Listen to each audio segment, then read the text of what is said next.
अगर आप शादीशुदा और आपके जीवन में बहुत ज़्यादा झगड़े होते हैं या कभी कहीं ऐसी स्थिति बात भी लगती है कि डिवोर्स हो सकता है, तो झगड़े और डिवोर्स के योग कैसे बनते हैं कुंडली में उसको जानेंगे। ये वीडियो आपके लिए ही है, आप बने रहना। इसका समाधान भी आपको ज़रूर बताऊँगा, ठीक है? तो वीडियो में ज़रूर बने रहना, ठीक है? आपके सवाल का जवाब आपको मिल जाएगा, अगर आप परेशान हैं तो समाधान भी मिल जाएगा। तो सप्तम भाव मेनली क्या होता है कुंडली में, जब भी सप्तम भाव खराब होगा, चाहे लड़के की कुंडली हो चाहे लड़के की कुंडली हो, क्योंकि वो भाव है पार्टनर का। आपके समझना, लगन आप हो, पहला भाव आपका होता है, सातवां भाव के पार्टनर का होता है सामने वाला, ठीक है? अगर आपका सप्तम भाव खराब है तो आपके पार्टनर से आपके बहुत ज्यादा झगड़े होंगे। अगर आपका लगन खराब है तो आप पार्टनर से झगड़े करेंगे, ठीक है? सप्तम भाव खराब है, आपका पार्टनर आपसे झगड़े करेगा, या बार बार होगी आपका पार्टनर झगड़े कर रहा है, तो बहुत ज्यादा झगड़े होंगे। पहला भाव खराब होने पे भी आप ही शुरू करेंगे झगड़े का, तब भी बनते हैं। तो पहला भाव और सप्तम भाव दोनों ही खराब होने पर झगड़े ज्यादा होते हैं। और इन भावों के में खास करके सप्तम भाव अगर बहुत ज्यादा एक्सट्रीम खराब हो जाए तो व्यक्ति का डिवोर्स होने के योग भी बन जाते हैं। एक्सट्रीम खराब कैसे होता है कि केतु सबसे पहले डिवोर्स का योग बनाता है। केतु अगर फुल पावर के साथ, यानी नकारात्मकता लेके 100% स्ट्रॉन्ग पावर के साथ में मजबूत होकर के सप्तम भाव में बैठ जाए, नेगेटिवली शत्रु राशि में बैठ गया और उसकी पावर भी ज्यादा है, बल भी ज्यादा मतलब मिला हुआ है, ज्यादा अंश का है, और दिशा के बल मिले हुए हैं, ठीक है, मतलब मजबूत है, तो क्या होगा, वो डिवोर्स का योग बना देगा। क्यों? केतु क्या करता है, लोगों से अलग करता है आपको, तो आपके पार्टनर से आपको अलग कर देगा। सप्तम भाव में केतु का नकारात्मक रिजल्ट आता है। अच्छा, सप्तम भाव में केतु होता है तो पहले भाव में राहु होता है, ठीक है? अब पहले भाव में राहु तो आपको बहुत ज्यादा confusing, over thinking, trust issue वाले योग बना देगा पार्टनर को लेकर के, क्योंकि उस पर दृष्टि पड़ रही है, आपके दिमाग में चलेगा पर पार्टनर को लेकर के होगा, ठीक है? तो ये इस तरह के योग होते हैं राहु केतु के। शनि बहुत ज्यादा नेगेटिव हो, सप्तम भाव में शनि बैठ जाए तब भी योग बना देता है, ठीक है? सप्तम भाव का मालिक अगर 6, 8, 12 में बैठ जाए, नेगेटिव होकर के ज्यादा पावरफुल होकर के 6, 8, 12 में बैठ जाए, तब भी डिवोर्स के योग बनते हैं या बहुत ज्यादा झगड़े के योग बनते हैं।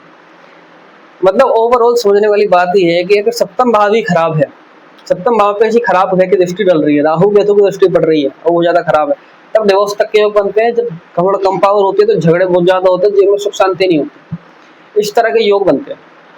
अब सिंपल सी बात है, हमें सप्तम भाव अगर हमने ठीक कर लिया या वो ग्रह वो भाव ठीक कर लेते हैं जिससे कि ये योग बन रहे हैं झगड़े के, डिवोर्स के, तो चीजें बहुत ठीक हो जाए। एक बात मैं यहाँ बताना चाहूंगा कि केतु की वजह से कई बार क्या होता है, केतु सप्तम भाव में होता है तो डिवोर्स होता ही होता है, अगर ज्यादा मजबूत है, प्रबल है तो ऐसा योग बनाता ही बनाता है। या फिर थोड़ा कम कमजोर होता है, कई बार केतु क्या करता है कि दूरियां बढ़ा देता है, पत्नी दूर चली जाती है, मायके चली जाती है, या फिर पति क्या होता है दूसरे राज्य में काम जगह कर रहा है, पत्नी कहीं और रह रही है, पति कहीं और रह रहा है, इस तरह के योग भी बनते हैं। मतलब आपका रिश्ता खराब नहीं हुआ पर आप में दूरियां बढ़ गई, जिससे भी आप दुखी होते हो, तो इस तरह के सारे कई सारे योग कुंडली में बनते हैं।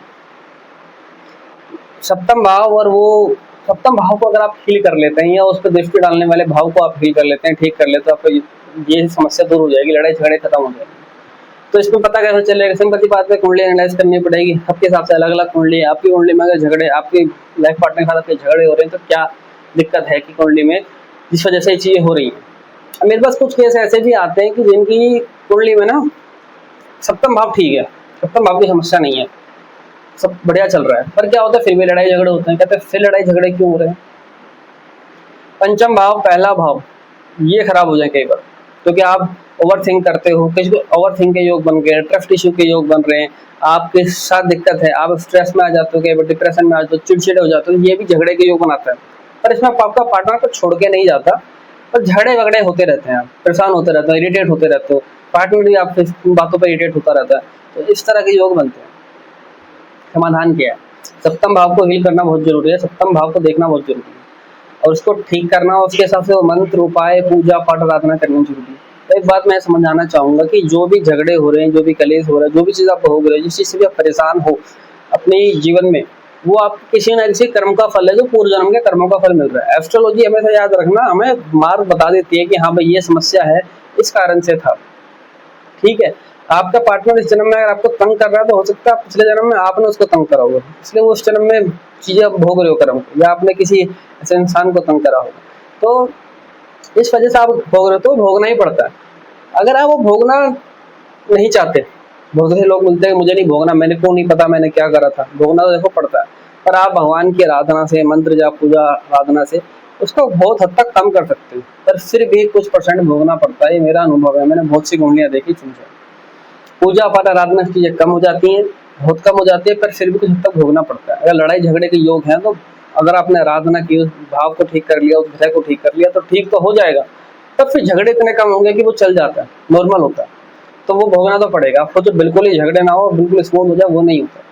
पर ये सब भी तब है जब आप वो मंत्र जाप, पूजा, आराधना भगवान की, ईश्वर की अपनी कुंडली के हिसाब से, ग्रह के हिसाब से करते हो, दान पुण्य, तब जाकर के जब वो पाप कर्म नष्ट किए जाते हैं, उस तब जब तब बल से जो कर होकर किया जाता है, तब जाकर के वो शांति होती है। तो इस बात का बहुत ध्यान रखना।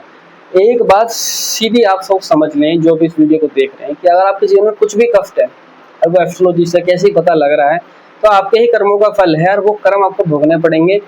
अगर आप वो नहीं भोगना चाहते, उसमें राहत चाहते हैं, तो आपको ईश्वर की आराधना करनी पड़ेगी, क्योंकि हमारे सिर्फ पाप कर्मों को नष्ट करने की शक्ति ईश्वर के पास ही है। और ईश्वर, मैं हमेशा कहता हूँ, ईश्वर शास्त्रों में आप पढ़ोगे तो मंत्र के अधीन होते हैं, यानी देवी देवता मंत्र के अधीन होते हैं। तो जब आप मंत्र जाप करते हैं, आराधना अनुष्ठान करते हैं, तब वो चीज नष्ट होती है, ईश्वर की कृपा मिलती है, देवी देवता की कृपा मिलती है, और आपको जीवन में शांति मिलती है।